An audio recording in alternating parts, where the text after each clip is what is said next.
Welcome to another episode of DD on the Spot. As always, I'm your host, Ryan Johnson. And before we get into it with our guests here today, I'd like to remind everyone that if you enjoy this content, to please give a like and subscribe down below. I greatly appreciate it.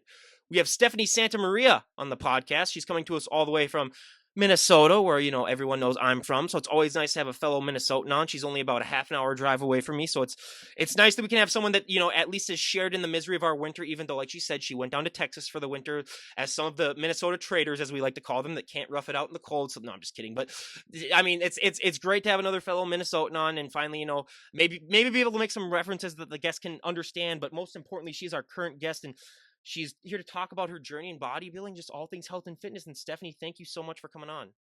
Thanks for having me. I am very excited. Okay, can I just say we had a dog alert in the background, and I love dogs more than anything else. So that's awesome, everyone. We had our dog alert of the. What kind of dog do you have? I have 3 French bulldogs. Oh my god. Oh, we can just see him run up. That is so awesome. Yeah, I have a little cabochon, and your dog. I mean, yeah, I'm the biggest dog guy ever, and I'm making sure to include that. I'm making a podcast of just dog moments in and of itself on the podcast, and I'm coming up with that. So yours is definitely going to be included then, and that is so awesome. So. Yeah, and I normally ask the guests for the first question, what's the weather like? But everyone knows because I'm here. I mean, this is gonna be like the first 60-degree day that we're gonna have this year. So as soon as I'm done talking to you, you better believe I'm going outside. But before we depress everyone else with our nice weather that we have right now, why don't you give us your backstory on what really inspired and motivated you to get in shape and how that led to you becoming a bodybuilder? Sure, yeah. So growing up, I was never much of an athlete. I wasn't in sports. I was in diving. That was it through junior high and high school. But I wasn't the greatest diver. I wasn't very good. But I really worked hard. And so when I hit my 30s, my grandfather passed away, and he was a boxer when he was young. So, kind of as a tribute to him and his memory, I decided to take up boxing. And that led into I started kickboxing, Muay Thai, Jiu Jitsu, that MMA style training. But being the smallest or being the only female many times in the class, I wanted to start lifting to increase my strength. And so as I was lifting, a buddy of mine was teaching me in the gym, and he was a competitor. And he said, you really have the structure. You should just try it sometime. And I laughed. I laughed at him. I didn't think it was anything I'd ever want to do, but I went and watched a show and I thought, what the heck? I'll give it a try. I'll give it a go. And so I started my first prep in June of 2015. Yeah, I mean, that is awesome, and that's just I mean, that is great. And when you were getting started in bodybuilding, were there any reservations that you had about the sport? Because I mean, there's so many myths that people have about the sport that I mean just aren't true. But was there any reservation that you had, or were you just wanting to just dive full in and just take it on?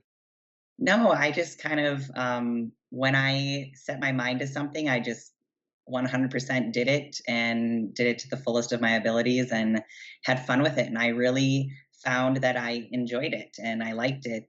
And it was a little bit easier on the body actually than the MMA stuff. So, and it was easier to pick up and learn than because I mean, jujitsu's it's so hard, and I respect those people because it's a long learning curve with some of that stuff. So, Yeah, absolutely. And I mean, hey, it's anytime. I mean, yeah, anytime you get punched in the face, I mean, that's not an easy sport to really do. But I mean, I always love to talk genetics on this podcast because so many people are on social media and I hear this all the time. Oh my God, I want his arms, I want her abs, I want their back, and it's like you don't understand that you can only be the best version of yourself. You don't know how they got to that look. I mean, I have had people on here that were born with 12 packs, and I hate them more than life itself. Where it's like screw you, you're just the most genetically best human. But on top of that, I mean, everyone always has that one body part when they get started that really, really takes off that they don't have to train as much. And they have that one body part that just drags behind that they have to train to oblivion to get it to catch up, basically. yep. What were those body parts for you when you were getting started? So I like my friend said I had the structure, and so I started with figure right away. I've always competed in figure. I always had the wider shoulder clavicles. My shoulders came up really quick. Um, I am blessed with a six pack. Like, I mean, just the smallest diet change, and like my abs come out. And that's one of the things people don't understand is you have the blocky abs or you don't. You don't necessarily train for those. Um, So I was lucky with my shoulders, lucky with my abs. I would say my legs, hamstrings, glutes, like the lower part of my body, which for a lot of females is harder to bring up and get that harder look versus the soft look.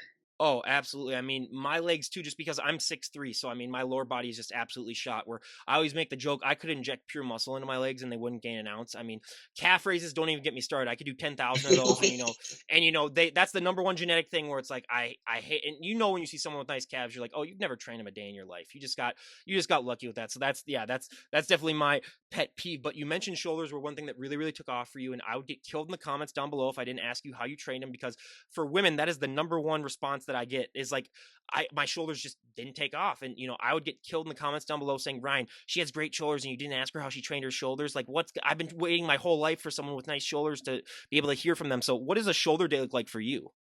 So typically a shoulder day for me is I pick two exercises for front, two exercises for lateral, rear, and then overhead. So I do 8 different exercises. I always put at least one or two like kind of power, I call them power movements where they're stronger, which is typically a press.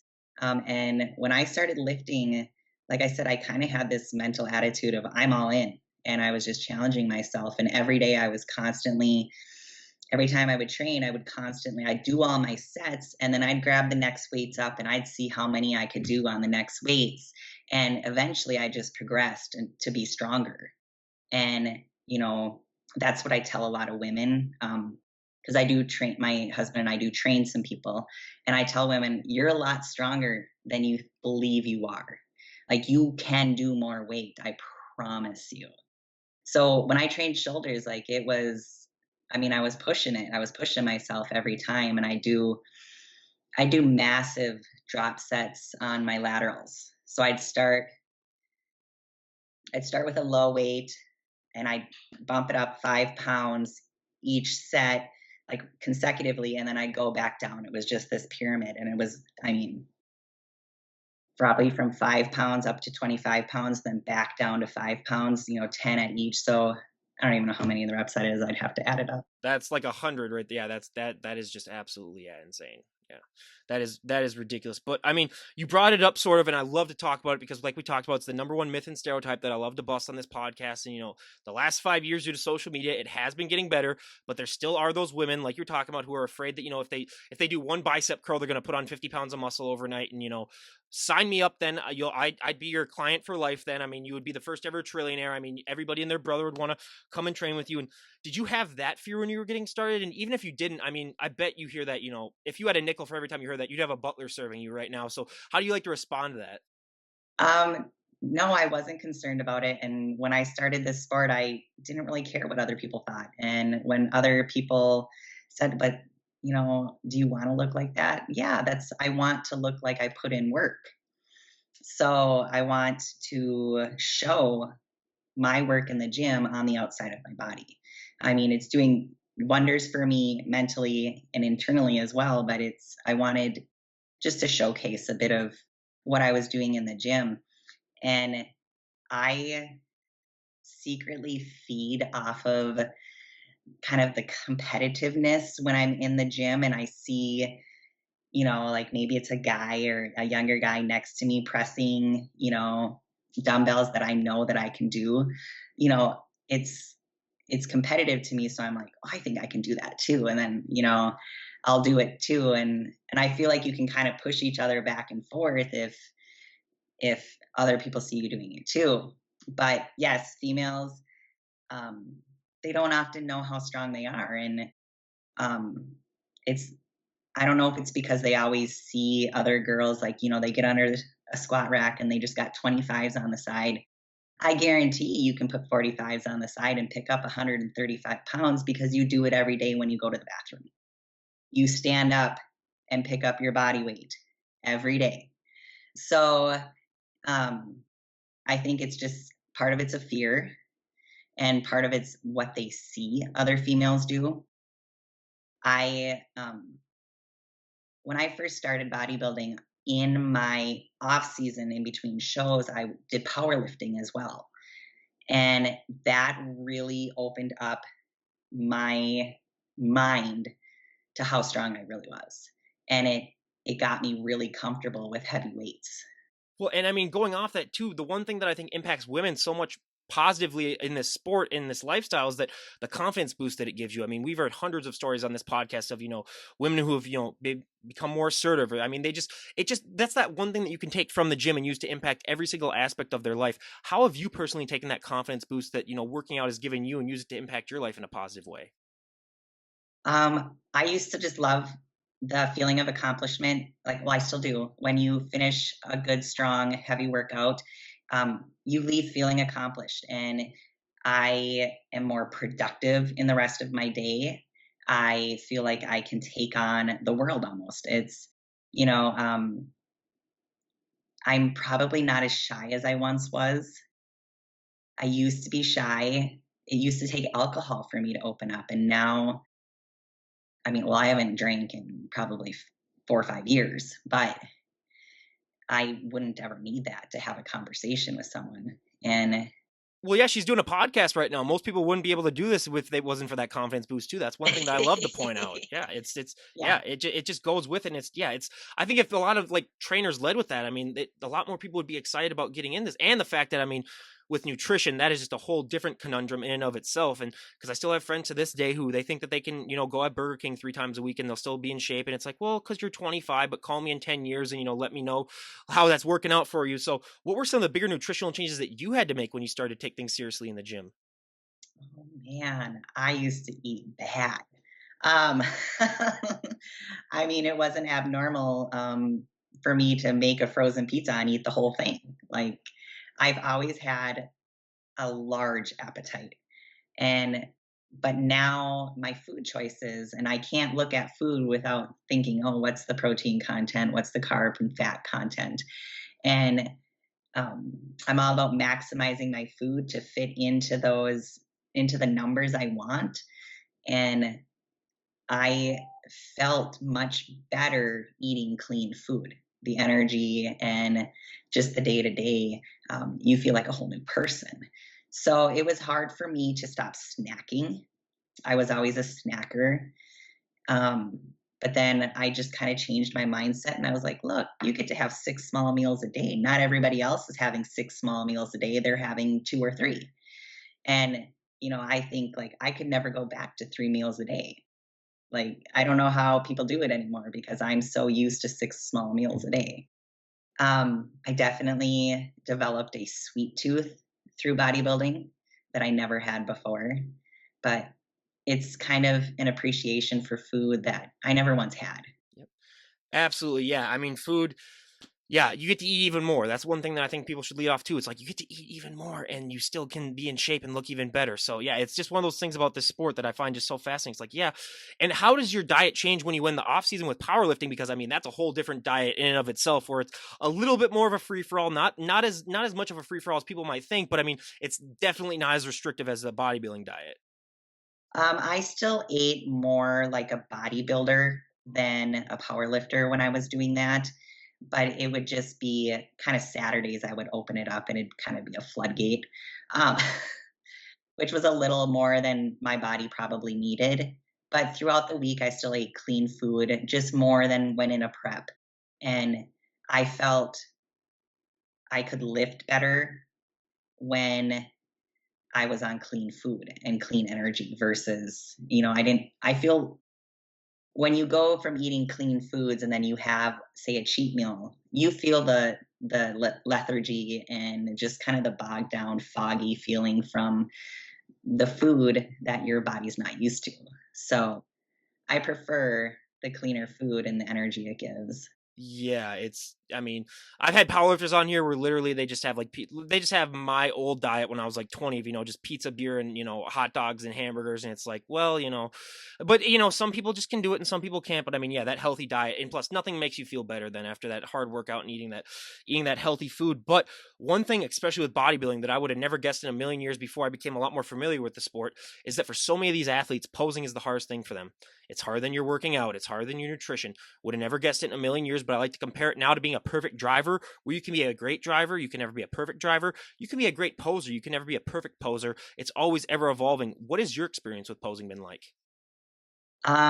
So my posing has come a long ways. I wasn't great when I first started. We're all kind of awkward, but I am lucky that I'm figure. It's just quarter turns. It's, and then our model turns. It's 10 to 12 seconds in a box. I didn't have to learn a routine um, because I was never in dance and or cheer or something like that where I was naturally gifted in that way. So quarter turns was perfect for me, but it's evolved a lot. I've worked with a few posing coaches over the years, and it's just come a long way. And the more you practice, though, the easier it is, and the more confident you show on stage.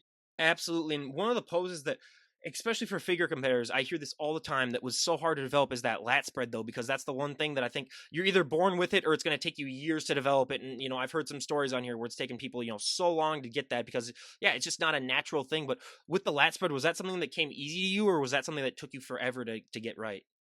It didn't take too long. Once you hit it and feel it, then you remember it. So it didn't take me very long to get it. I was lucky that way.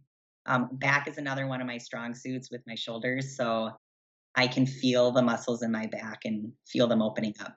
I've had people compare it to like riding a bike where like once you can, it's Yeah. impossible to not unlearn it. So at least that is great. And out of your figure poses that you do, I mean, I know you only do like the turns and stuff, but what is your favorite and what is your least favorite? Ooh, I think my favorite would be like the model turns, the sides. I think they're really feminine and pretty, and they show off delt, they show off lat. Um, I do really like my back pose, but it is also my Achilles heel because if I'm not at my right conditioning, that's where everything shows is on the bottom half in the glutes. So for me, a prep, the last thing to come in is glutes and hamstrings.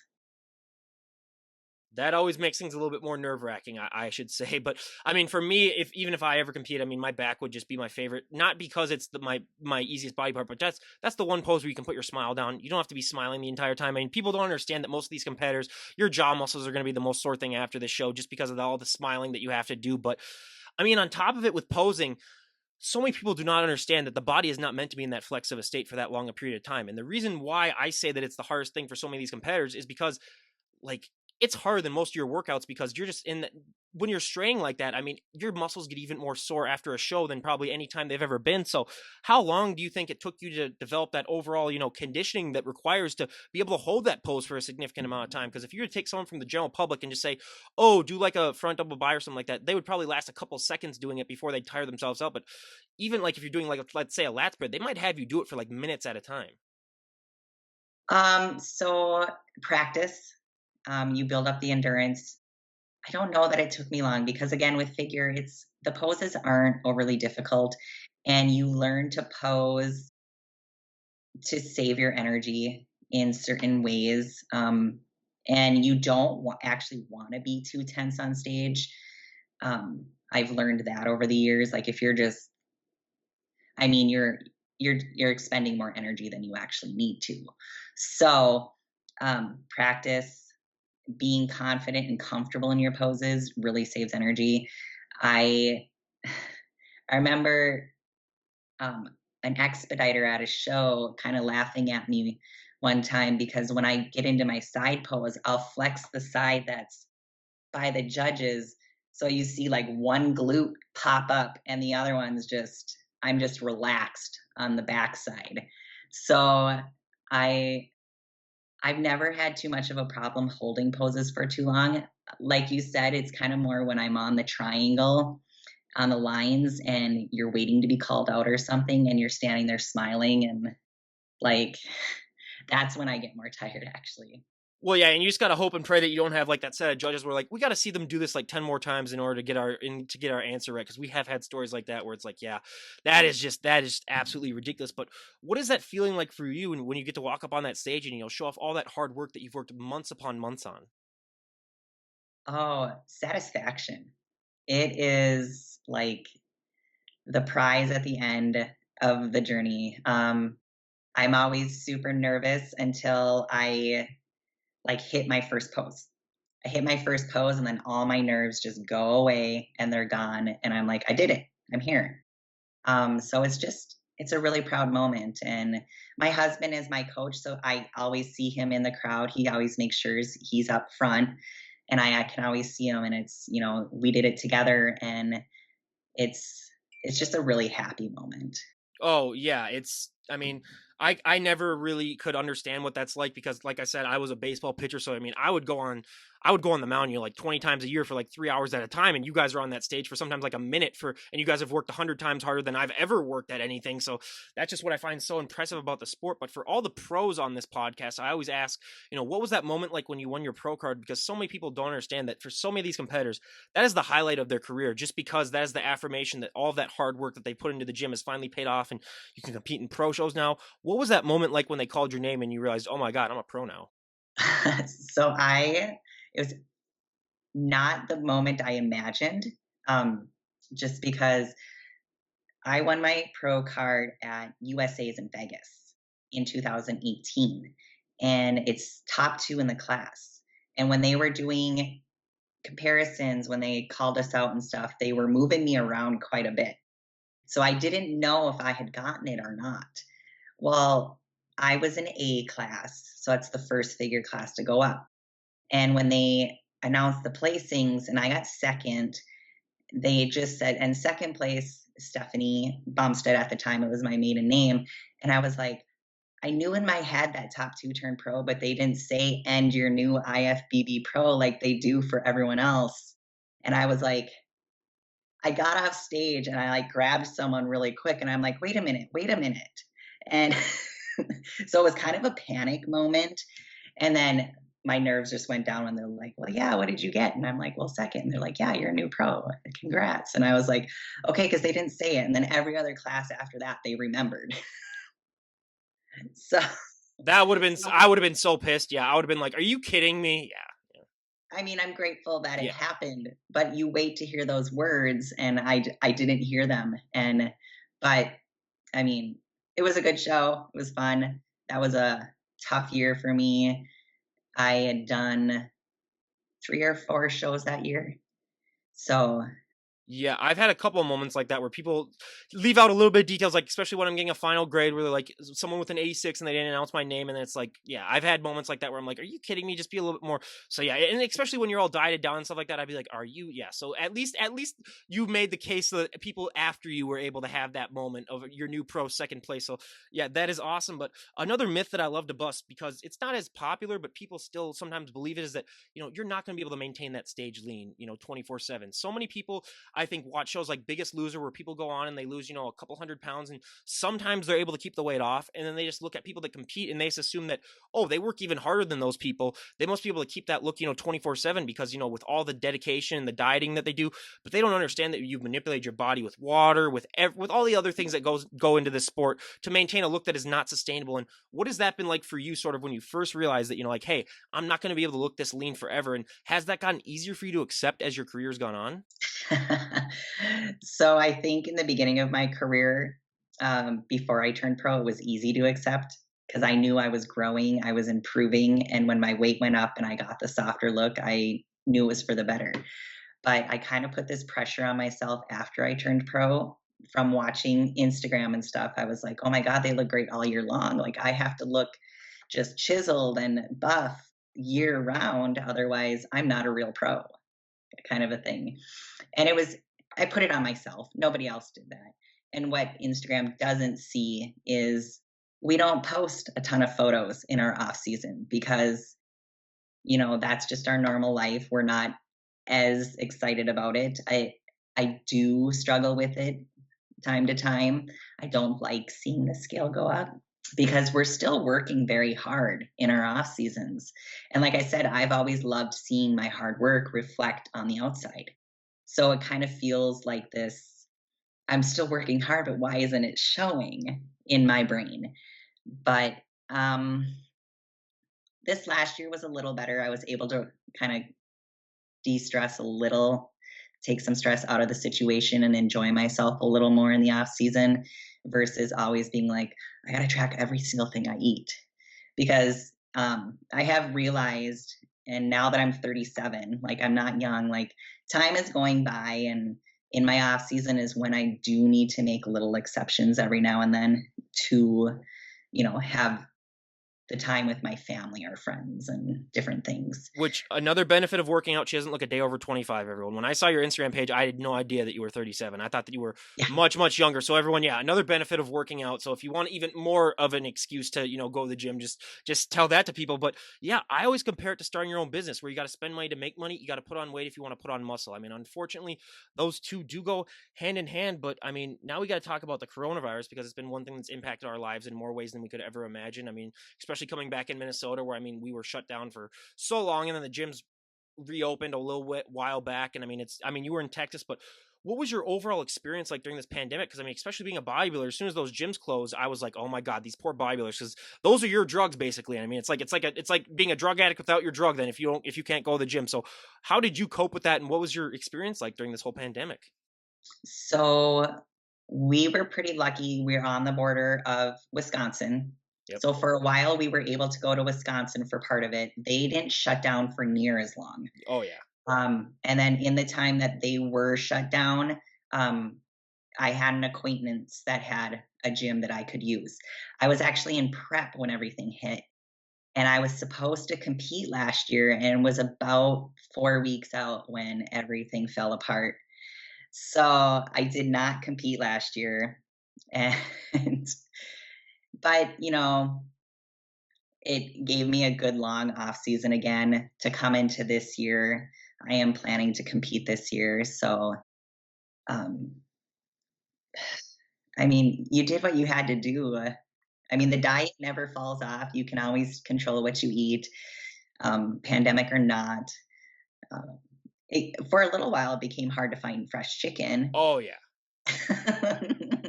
Shit, now that I finally have a guest that kind of lives in the farm area, I mean, I don't live in farm country because I'm in Bloomington, but Minnesota's a big farm. I mean, yeah, we had so much meat shortages in the beginning because the farmers couldn't do their. Yeah, it was absolutely ridiculous. So, did you have to do the thing kind of like what I did, where you had to go in like once every or you had to go in like 10 times a day just because they only let you have one piece at every time you went in?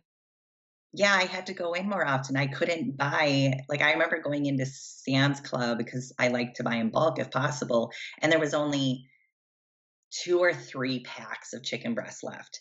And there was a lady behind me, and I could tell she wanted one. So I was like, oh, let me grab two, even though for me and my husband, we go through chicken. But, I just don't, I was trying to be thoughtful to the person behind me and not take everything where I don't know that other people thought that.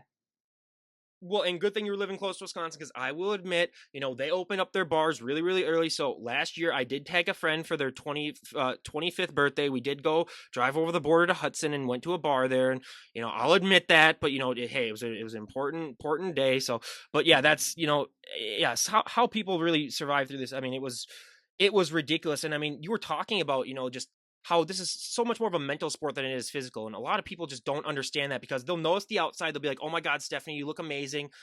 But they just don't understand that mental change that has happened too. And that's 100 times more powerful than that physical change. Because I mean, I tell people, it's like, if you can go through a prep, you can go through anything. But what has this mental journey been like for you?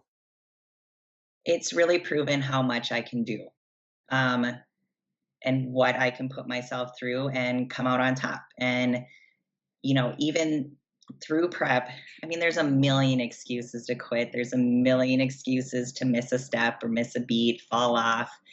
And, you know, we hear them all.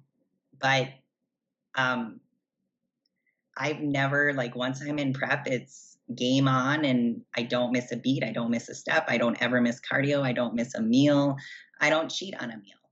Um, I'm 100% in. And if that's, I want to step on stage knowing I did everything I was supposed to. And I don't ever want to, well, if I didn't eat that candy bar last month because I caved in because so and so made me mad, well, that could be what eats at your mind. So it's taught me how strong I really am and what I can say no to and how much I can put on myself in a day's time. Absolutely. I mean, it's just that mental stuff is people do not understand, especially when you're doing cardio, which is my trigger word. I mean, I hate it more than life itself. You know, you have a lot of that time to yourself where you can really think. But speaking on cardio, because I mean, and when I say cardio, I mean like running. Like I can walk on a treadmill because that's what I do now for like 80 minutes, you know, every other day. Just because I'm gonna be honest, I put on a little bit of COVID weight, but everyone else kind of did too, except the bodybuilders. So you know, hey, I got that excuse. But unless I'm watching a movie or distracted, I mean, there's no way I'm going to enjoy it or I'll just be like bored after 5 minutes. So, what is your relationship with cardio like? Because I always say, unfortunately, as soon as you become a bodybuilder, you kind of sign a deal with the devil when it comes to cardio.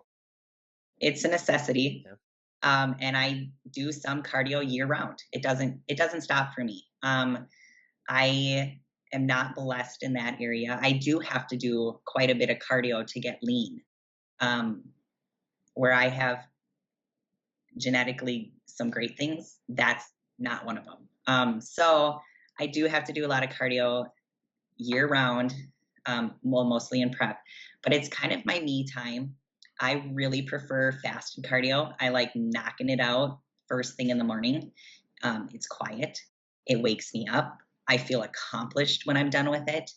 And then I'm ready to start my day. And then I don't have to go back and do it later. And nobody has to wait on me later while I'm doing cardio. So I I know a lot of people listen to podcasts, a lot of people listen to music. Um, the year I turned pro, I actually did my cardio in complete silence, which is really weird. I don't do that anymore. You need to see a Now, therapist right away. I'm just, I'm just kidding. yeah, I don't know. It was just so quiet, and I would just zone out. But now I watch, shows on Hulu, Netflix, whatever, and it just plays in my head while I move along.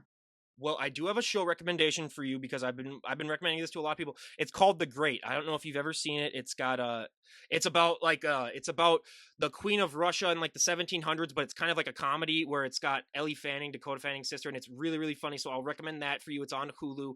That's one show that I've binge watched. But yeah, I've gotten to points in my life though where I've run out of shows to watch, so then I literally don't do cardio for like 2 or 3 weeks until HBO releases their new movies, and then I go on again because yeah, I've tried to do it in silence before, and unless I'm like really, really angry, that's the only time when I can do cardio, you know, by myself, just all alone. So that's yeah, it's a tough thing. But on top of that, the number one thing in this lifestyle that is, you know, the most essential thing, and I don't care what anyone says, is sleep.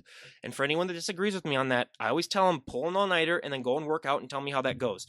Did that twice in college, and both times, you know, I left halfway through and I was just like, screw this, I'm done. I'm going back to my room to sleep. And I mean, on this podcast, we have a wide variety of people. We have those freaks that only need like 4 hours of sleep to function, and I don't know what's going on with them. And then we have those people that, you know, need the 8 to 10 hours.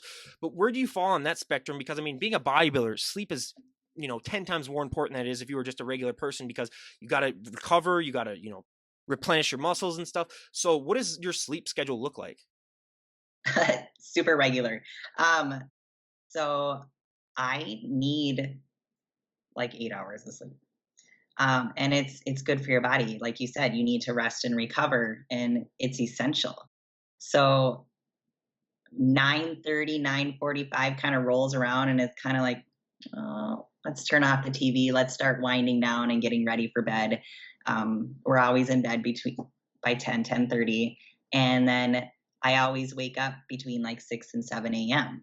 And my body just naturally wakes up. It's been 7 a.m. lately with the time change last week, Oh, but that screwed me up so much. I'm not even gonna. I'm a night owl, so that screwed me up even more. Like I'm normally in bed, you know, like around like 3 a.m. because I stay up editing these podcasts, or I used to work nights. So yeah, this is my least favorite part of the year because yeah, this week has been I got like 5 hours of sleep total the last 2 nights, and then this last night I finally got 11 hours. So I woke up and I'm completely fine now. But yeah, it's been a struggle for so many people too. Yeah. yeah, just adjusting to that time change. Like otherwise, normally I'm up before 7. Like I feel like 7 o'clock's late in my world, but Oh yeah. For me, I mean, I had to move back in with my parents because of COVID, and you know, I've had a few times too where they get up at like really early too, so they'll get up at like 5 a.m. And if I've accidentally stayed up that late, sometimes I just can't go to bed. So then I'll just come down at 5, and they'll know that I hadn't slept all night because I just been up editing or doing stuff. So yeah, it is just crazy. But that sleep, I mean, that is the most important thing, and you really, really got to make sure that you get it. Otherwise, we've had body, especially when you're on your prep too, sleep becomes so much harder to do. So that is just the number one thing that you really need to get. But I mean, let's be honest, you are not the average looking 37-year-old woman. Like if you were to walk out in public, like dressed the way you are right now, you could, this is probably the one day of the year that you could do it because it's going to be like 60 degrees. So it's going to be nice out. I mean, you are going to draw people's attention. I mean, whenever they see something that's not of their normal, they always are just like, oh, wow, that's interesting. And you sort of become like a mini celebrity is what I like to call it. So what has that been like for you, sort of as your career in the sport has gone on, just sort of getting used to the fact that you're going to draw a lot of people's attention and get stares, and it's a different way of existing than it was before for you. My favorite is going grocery shopping. Uh, I do all the grocery shopping for my husband and I. So when I go and pick up protein, it's in bulk and because he eats twice as much. And so it never fails when I'm in the checkout line and there's some older gentleman behind me and he's like, "Oh, got your protein there." He's like, and it's always, "How often do you work out? How long?" Like, "Yeah, I used to bench," and you get all those stories, like all these old stories, and it just cracks me up because, I'm warm, like, especially if it's summer and I'm in a prep, like, I'm warm, my body's like, I'm just moving. And sometimes you just want to get in the store without getting those comments. But I don't know. I think it's great for people to see. I think people that should be more of the norm. Well, in a sense, the healthy the healthy look where people are like, yeah, I want to, I like when people are like, oh, I wish I could look like you. And I'm just like, you can to your own extent. It just takes time. Yeah, and I remember I used to work at Sam's Club, and I was the cart guy when I was like 19 years old in college. And one time we had a female bodybuilder come in and like order some stuff, and it was really heavy stuff. And she asked me to take it out to her car, and I looked at her for 1 second, and I was like, "Really? You're asking me?" And then she's like, "Oh, I'm on a prep," and I was like, "Oh, okay, I got you." Because it was one of those moments where I was like, "Oh, you think it?" But no, yeah. So it's just I love that people, and yeah, just to hear those stories and stuff. That is, yeah, that's awesome for me. I mean, that's just, yeah, it's so great that I mean, because we've had bodybuilders on that competed like 20, 30 years ago, and it's just a completely different sport now where people tend to be a lot more positive about it. And I just really, really appreciate that. And you know if someone were to also, because like you said, you train people, if someone were to walk up to you and say, Stephanie, I made the decision, I want to get in shape, how can I do that? What would be the best piece of advice that you would like to give them? Because the one thing that people struggle with is that everyone's body is different. So one piece of advice for someone isn't going to be, exactly for the next person. But especially with COVID, where people have more free time, and I mean, I think this is the proper time for people to get in shape because they have a little bit more time on their hands. What general advice would you just like to give someone just to get started? Because I feel as soon as people take that first step in the gym, I mean, it becomes so hard to walk out without getting a workout in. Um, so I always, I tell people like, be ready to work. I mean, you know, thank you for saying I wish I looked like you, but I want you to understand the truth behind it. And it does take work. You are going to have to fix your diet, and it is going to take some time. Um, Too often, some people are impatient for the results. So it's just, stick with it.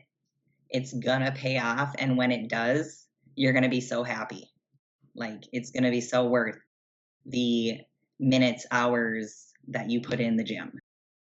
Especially people in my generation where everyone wants everything now and they want it yesterday, where it's like, this is not the one sport you're going to get into. And again, if that does happen to you, though, give me a call because, I will be paying you my entire life savings to train with you then. But otherwise, yeah, it's going to take so much time, and people just don't understand that it's a lifestyle too. They just think that, you know, a lot of people, that friends that I know too, they also go full Rambo where they go into the gym for 3 hours a day for like a week, and then they burn themselves out and they're like, yeah, I don't want to do that anymore. And it's like, well, yeah, because you have completely exhausted yourself. So it's just about figuring out, what works best for you. And for some people, I have to say, it's like weightlifting might not be your thing. Some people can do yoga, some people can do other things. Just because you see a bodybuilder doesn't mean that you have to do what they do. You can still get in shape doing other things. I mean, I have friends that are cyclists that, are in better shape than me, and you just got to find your niche. But I mean, on top of it, one of the training techniques that I found was really fascinating for me, and it really helped me out personally, is time under tension, and, using that mind to muscle connection. And being a bodybuilder, is that something that you use a lot?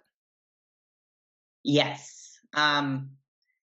So I really like to, especially if I go into the gym and I'm not feeling my strongest, that's when I'm going to use that technique because I'm going to slow everything down and I'm going to like, it's almost like my eyes are closed and I'm going to just feel what I need to feel.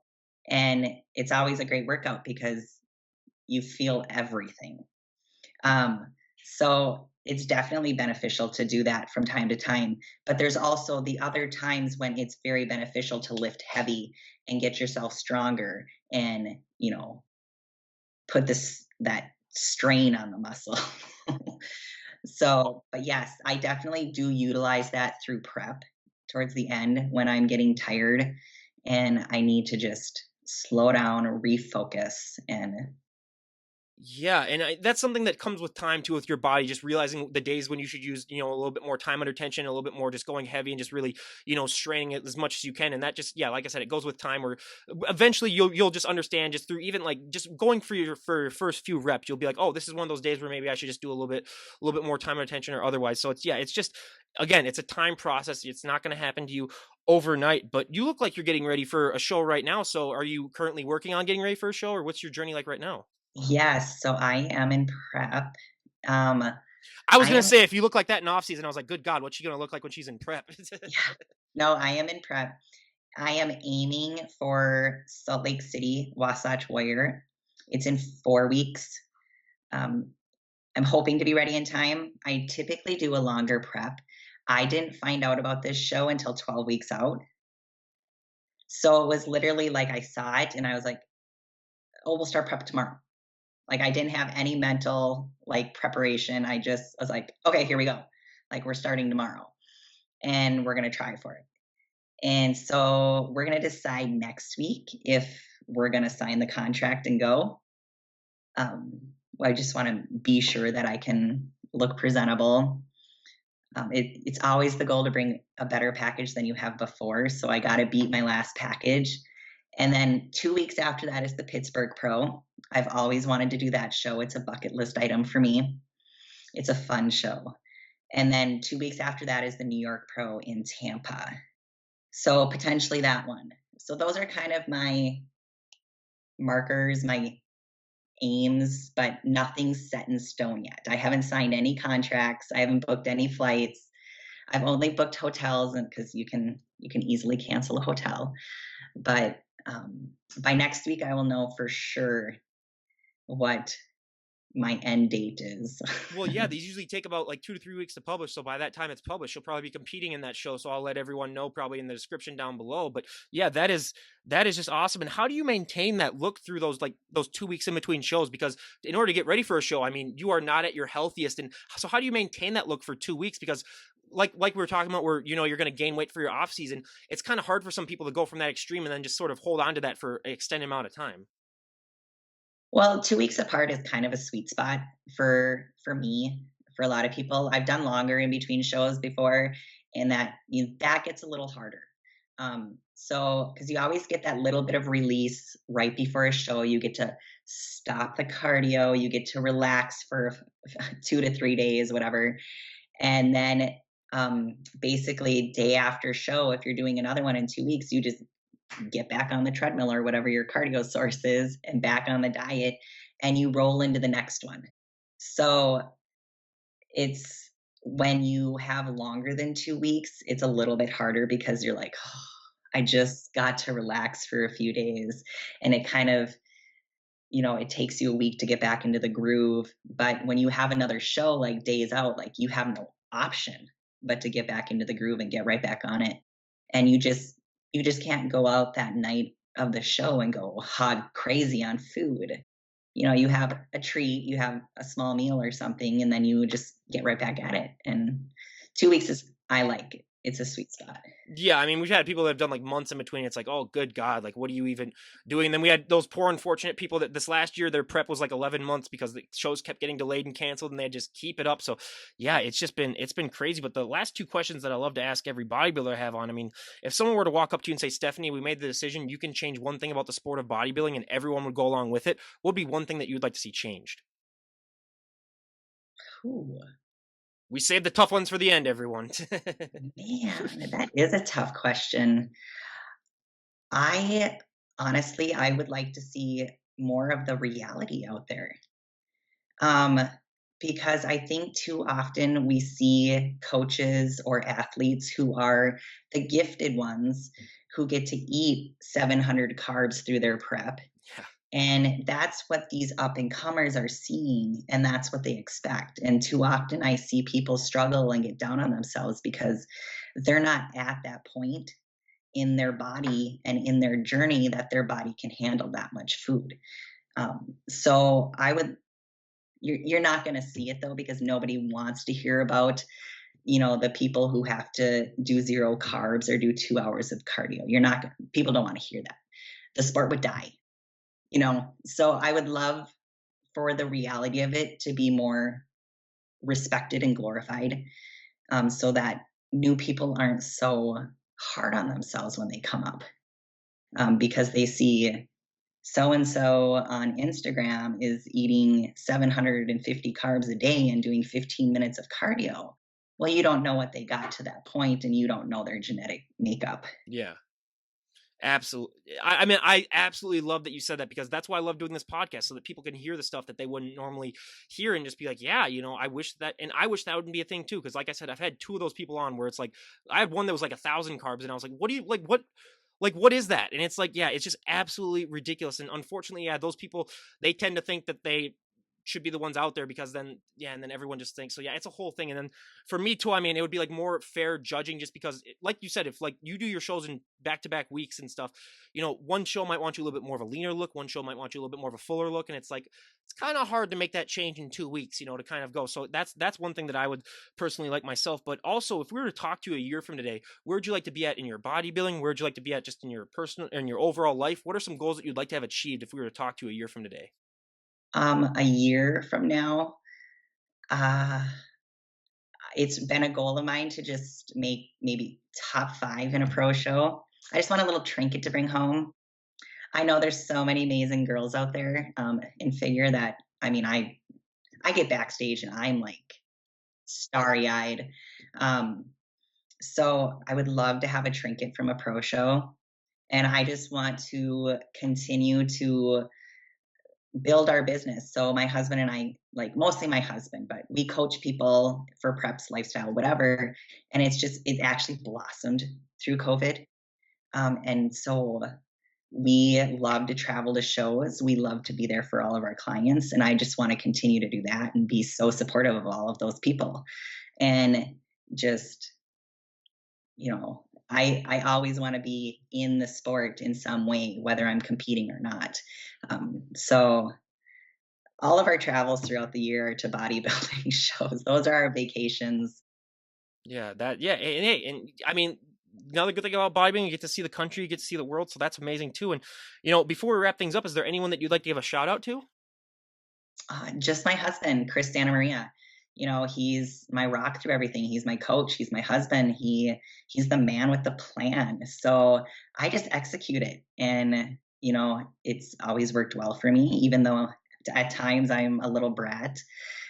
He puts up with me, and you know, I'm really proud of the work we've done together with myself and then the work he's done with the business. So I've looked at his profile too, and after I publish your podcast, I'll give him a message and I'll have him come on because I think that would be great as oh, well. he would love Because that. oh yeah, that would be awesome. I'll totally do that. So yeah, I'll He's have it been in written down. sport for 20 years. Oh yeah, that's great. And I mean anyone that's in the sport for a significant amount of time, I love having them on because just the changes that happen in this sport year after year and to be in it for 20 years. I mean, bodybuilding 20 years ago was a completely different sport what it was right Yeah. now. So it's just yeah, I'm writing that down right now and I'll definitely send him a Yeah. message. And again, you guys, we cannot thank Stephanie enough for coming on and sharing her journey and talking to us and yeah, we wish you nothing but the best. And honestly, yeah, I think you're going to do great myself. And, yeah, thank you so much again for coming on. And I'll leave a link to her Instagram page so everyone can go and give her a follow. Everyone, though, buyer beware, you will get inspired to work out, stop eating those Twinkies and get off the couch. But again, Stephanie, thank you so much. I really appreciate it. Thank you. Well, this is Ryan Johnson, DD on the spot, signing out. Have a great day, everyone.